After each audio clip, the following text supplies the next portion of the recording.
Margaret River is mourning the loss of one of its favourite sons.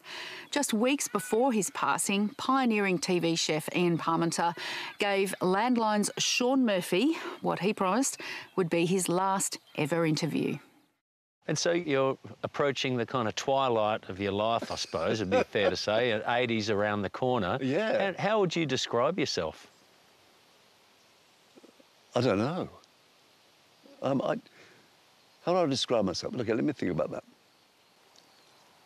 I describe myself as somebody who's never lost their passion for things. Music, for instance. Never lost my passion for life. And being an atheist, I know that there was nothing up there or down there, and so we have to live for what we have here. That's what I strive for. Passionate to the end. Yeah. Ian Parmenter crammed a lot of passion into his 79 years.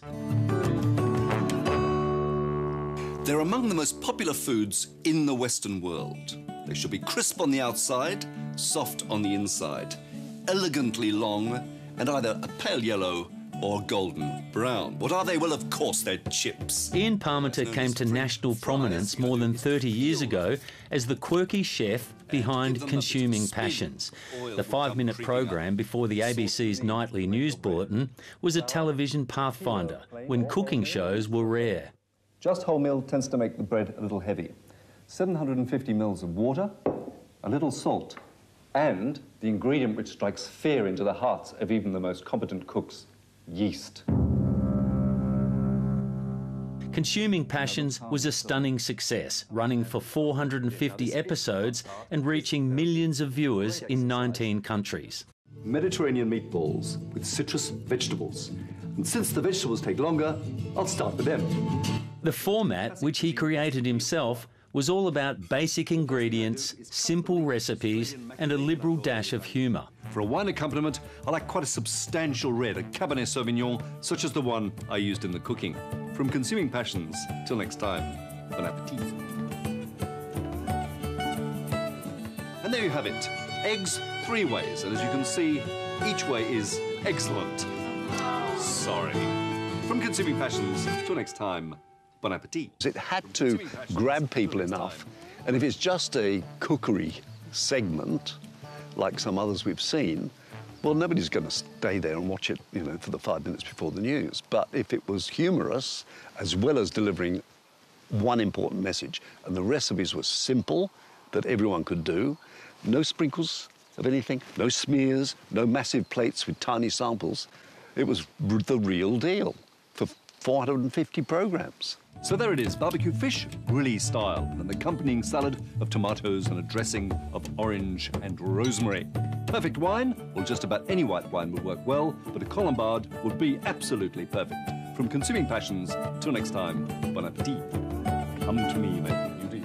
Nobody did cooking. I mean, why would you do cooking? It would be boring. Yet it turned out that millions of people are fascinated by watching the Nigellas and everybody else cut a goddamn carrot. You know, it's fascinating.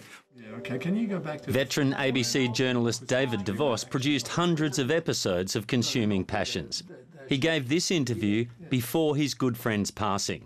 He reckoned it was Ian Parmenter's personality that made the show a huge success. His personality just burst out of the screen. He's a loud person, he's a colourful person, and he's an actor. And I think he acts on the screen, and you're going to ask me, yes, he acts in life.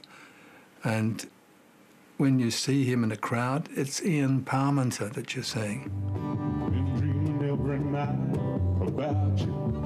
Ian Parmenter was a showman right up until the final weeks of his life. Whether it was a star turn on the blues harp with mates Mike Goodwin and Kevin MacDonald, or just a stroll through the Margaret River Farmers Market, life was a stage. Oh, basil. Oh. I'm not going to do that. Look. It's beautiful. Thank you. Go on. I believe you. I'm not going to do that. Just like that. Macaron. These sweet things here, which I should take one and She's not noticing. That's all good. I haven't seen anything. This is, as it says here, full of chocolates. Yeah. Caramel, dark chocolate, milk chocolate. Great idea. With a little bit of stupid hot sauce in there. And the hot sauce is actually local, isn't it? It is, yes. Ian Parmenter was a founder of Margaret River's award-winning farmers market, which still runs on the strict guidelines he helped establish in 2002. You have to grow it yourself, so whether that's in the soil or in aquaculture or making beer, you have to be making it. You can't be reselling other people's stuff, and it's got to be fresh as well. His love affair with Margaret River began when he directed the Ray Charles Leeuwin Estate concert for the ABC in 1988. It was the national broadcaster's first live broadcast of the Leeuwin Estate series. To create a spectacular opening sequence, he took to the skies above.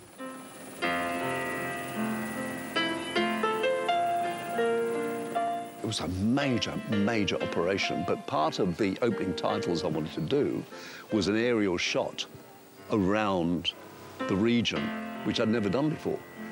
So with the camera operator and me in the helicopter with the doors off, we flew low level around the entire region, and that's when I came to truly love the place it is. And then when this property came up in 1992, we just had to have it.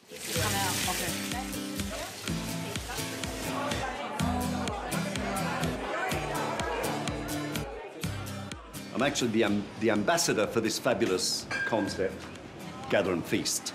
Ian Parmenter became a passionate and tireless advocate for Margaret River. In 2011, he was awarded the Medal of the Order of Australia for his service to the food and tourism industries, as well as his long career as an event director, journalist and broadcaster. What do I get out of it is to see the benefit that it's giving to so many people and to see the promotion it's giving for local. I mean, local is everything to us, and the way the local scene has grown.